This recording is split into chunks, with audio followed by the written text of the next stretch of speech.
이제 오늘 삼성전자 하이닉스 레버리지 ETF가 나오는 날인데 딱 하루 전에 기가 막히게 마이크론 주가가 폭등을 합니다. 엄청나게 올랐어요. 20% 올랐습니다. 마감은 19%를 했는데 뭐 장후에 1% 더 올랐으니까 이제 900달러대가 됐다라고 봐야 되겠죠. 참고로 마이크론 주가는 1년 동안 이제 900% 오른 어마어마한 주식이죠. 이제 그럴 수밖에 없었던 이유들도 말씀드려보면은 작년 대비 올해 EPS가 600% 성장했습니다. 그러니까 순이익 6배 성장하면 주가가 9배 가는 거는 당연히 가능한 일이죠. 보통 순이익이 6배 오른다고 해서 주가가 6배 오르진 않습니다. 미래가치까지 해서 보기 때문에. 자, 그러면 여기서 내년에는 77% 순이익 성장을 봐요. 그러면 순이익이 42배 성장하는 거니까 주가가 어느 정도 따라와야 될 거 아니에요. 이제 이런 것들이 주가 성장 동력이 된 겁니다. 어디까지 오를까에 대해서는 28년부터는 아무래도 순이익의 꺾임이 있을 거다라고 이제 보고 있는데 너무 많이 오르니까 그렇게 되지 않겠어라는 이제 어떤 전망인 거지 어떤 시그널들이 나오진 않는 상태입니다. 보통 이 실적이 꺾이기 6개월 전부터 주가가 먼저 꺾여요. 그래서 실적이 꺾이지 않으니까 주가는 계속 갈 겁니다 라는 말보다는 뭐 어떤 의미에서 주가가 좀 먼저 꺾여가고 실적이 꺾일 가능성이 있습니다 라는 말에 주가가 더 빠르게 반응할 겁니다. 마이크론 주가가 19% 오른 이유를 알아야 이제 삼성전자 하이닉스에 얼마나 이게 호재가 될 건지도 예상해 볼 수가 있겠죠. 그거에 대한 이야기를 해보도록 하겠습니다. 마이크론 목표 주가를요 535달러에서 1625달러로 3배 가까이 올린 것이 UBS입니다. 그러면서 시장에서 환호를 한 거죠. 목표 주가를 보통 10% 20% 올리지 3배 올리는 경우는 저는 진짜 처음 보거든요. 이게 말이 되나 싶을 정도였는데 본인들이 목표 주가 535라 했는데 주가 이미 900달러에 말이 안 되잖아요.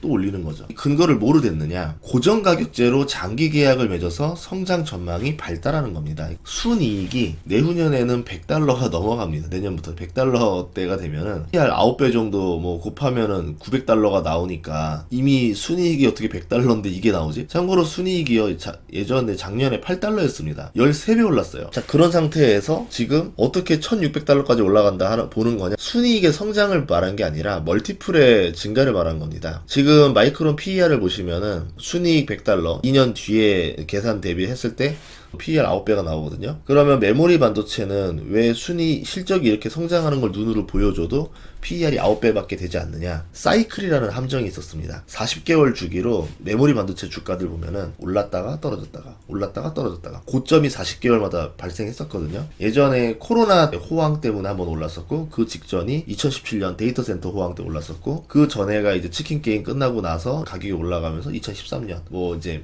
스마트폰이라던가 이런 거 성장 때문에 호황이 한번 왔었던 것들 2009년 정도 뭐 이런 식으로 40개월 패턴을 이제 갔었던 건데 메모리 반도체 같은 경우는 대량 생산하고 이제 폭망할 수도 있는 거고 가격이 떨어지면 대량 생산 시설을 막 수십조를 들여서 설비해놨는데 1년 뒤에 갑자기 메모리 가격이 폭등해요. 엄청난 돈을 벌어들이는 거죠. 반대로 박자를 잘못 맞추면 죽습니다. 자, 그러면 가격이 오르고 나면은 돈이 되네 하면서 경쟁사들이 또 증설을 막 해요. 공급이 증가하니까 가격이 뚝 떨어지면서 투자했던 돈 말아먹는 거죠. 이런 식으로 계속 말아먹고 돈 크게 벌고 먹고 이제 하는 거를 반복하는 게 이제 메모리 사이클이라 불렀던 건데 이게 키치 사이클이라 해서 재고 사이클입니다. 이제 그렇게 가는 시스템이었었는데 이번에 AI 때문에 성장하는 거는 조금 다른 의미라고 볼 수 있게 되는 거죠. AI에 대한 투자 금액이 장난 아니고 과거에 뭐 데이터 센터라던가 스마트폰이라던가 이런 거는 국가 주도적으로 밀고 나갔던 적도 없었던 겁니다. 이런 식으로 시장에서 어마어마하게 수요가 터지는데 이게 얼마나 급하냐면은 이렇게 이제 부탁을 하는 거죠. 장기 계약을 하자. 메모리 가격이요 뭐 10배, 20배 오른 상태에서 그 상태 가격으로 장기 계약을 맺자라고 요구가 오는 겁니다. 그러면은 아까 순이익이 100달러가 될 수 있다 했잖아요. 마이크론이 내년 이후부터. 그러면 그 100달러의 순이익을 한 3년 4년 정도 쭉 지속시키면 어떤 일이 벌어질까가 UBS가 제안한 상상입니다. 실제로 장기 계약을 맺었기 때문에 뭐 2, 3년 이상 100달러의 순이익을 계속 낼 가능성이 높다라고 보는 거죠. 그러면 사이클이 사라지게 되는 건데 그런 적은 없었거든요. 그동안은 장기 계약이 약했었기 때문에 HBM 장기 계약, 뭐 DRAM 장기 계약, 낸드 장기 계약 맺어버리면 증설해서 찍어내는 게 손해가 없는 겁니다. 그만큼 투자해서 회수가 가능해지니까. 그러면 이 멀티플이 9배가 과연 맞는 겁니까? 라고 좀 제안한 게 UBS의 아이디어라는 거죠. 그러면 만약에 이 멀티플을 제대로 적용하기 시작하면은 뭐 엔비디아나 뭐 다른 데들처럼 20배, 뭐 30배 적용은 어렵다 치더라도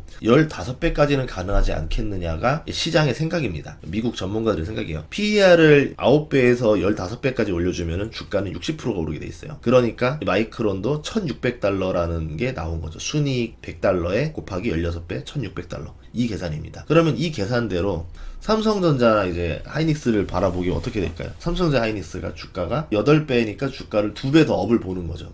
똑같이 멀티플을 16배 정도를 적용을 해줘야 되겠죠? 16배 적용하면은 지금 주가에서 더블 얘기가 나오는 겁니다. 그래서 하이닉스 400달러 얘기, 삼성전자 50만원 얘기가 나왔던 얘기의 근거가 되는 거죠. HBM이라던가 D램이라던가 낸드 비율을 보시면 마이크론, 삼성, 하이닉스가 크게 다르진 않습니다. 하이닉스가 조금 더 우위에 있었죠. HBM 쪽이 더 비중이 높았으니까. 그럼 HBM 가격은 계속 올라가느냐?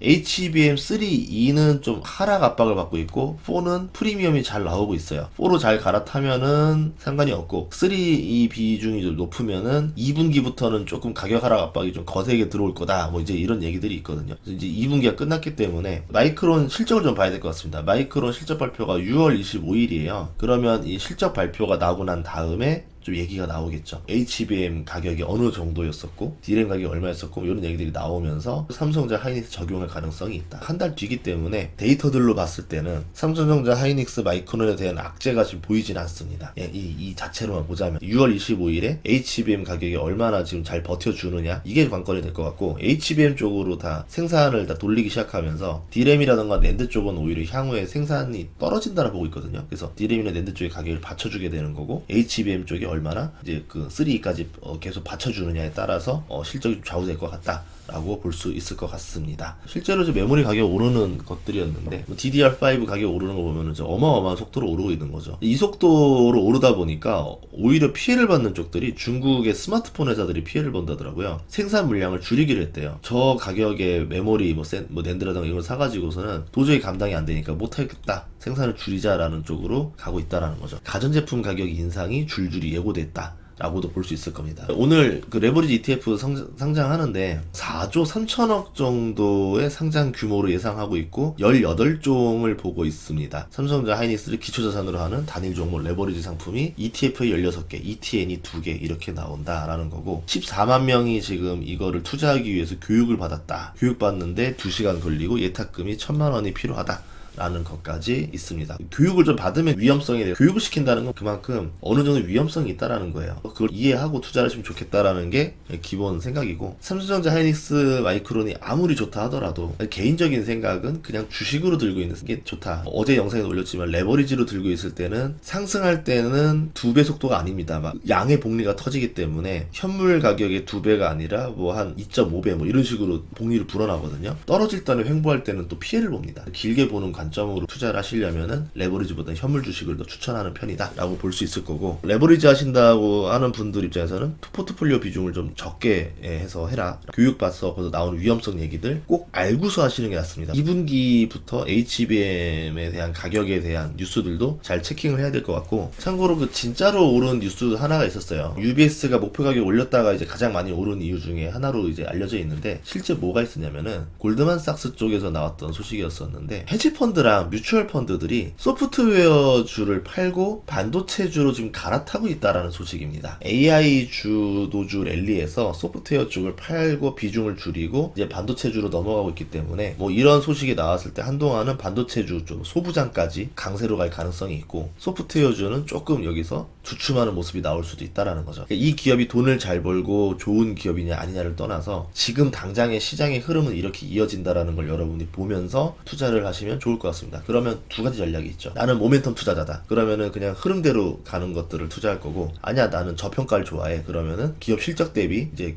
매도세로 인해서 억눌려 있는 소프트웨어주로 들어가시는 분도 나올 수도 있겠죠. 투자라는 거는 상반된 전략이 나올 수도 있습니다. 근데 둘 다 돈을 벌 수도 있어요. 시점을 어떻게 가져가냐에 따라 다르겠지만 투자라는 거를 이런 방법도 있을 거고 저런 방법도 있을 거다라는 거로 이해를 해주시고 이 방법은 옳고 저 방법은 틀렸어. 저 방법은 아니야 라고 생각하는 게 저도 옛날에 그렇게 많이 생각했던 사람 중에 하나였는데 아니더라고요. 저 방법으로 어떻게 돈을 버는 사람도 나오더라고요. 뭐 예를 들어서 상장 폐지 주식 갖고 돈 버는 사람도 있어요. 1년 내내 떨어지는 주식을 사서 돈 버는 사람도 있어요. 어떤 사람은 5년 7년 버텨서 돈 버는 사람도 있고 어떤 사람은 하루 단위로 이제 트레이딩해서 돈 버는 사람도 있고 돈 버는 방법은 정말 여러 가지가 있는데 나한테 제일 잘 맞는 방법이 무엇이냐 찾아보고 두 번째는 내가 그렇게 투자에 큰 재주가 있는 사람이 아니라고 하면은 가장 평범한 사람도 돈 벌 수 있는 방식으로 들어가는 게 제일 좋습니다. 수익률을 보지 말고 성공 확률을 보시는 게 제일 좋아요. 이렇게 이야기를 하면서 마무리하도록 하겠습니다. 네, 좋은 하루 되시고요. 어쨌든 좋은 소식이니까 오늘 삼성전자 하이닉스도 얼마까지 올라갈지 모르겠지만 이 훈풍이 그대로 이어지길 바라겠습니다. 다음 시간에 뵙겠습니다. 고맙습니다.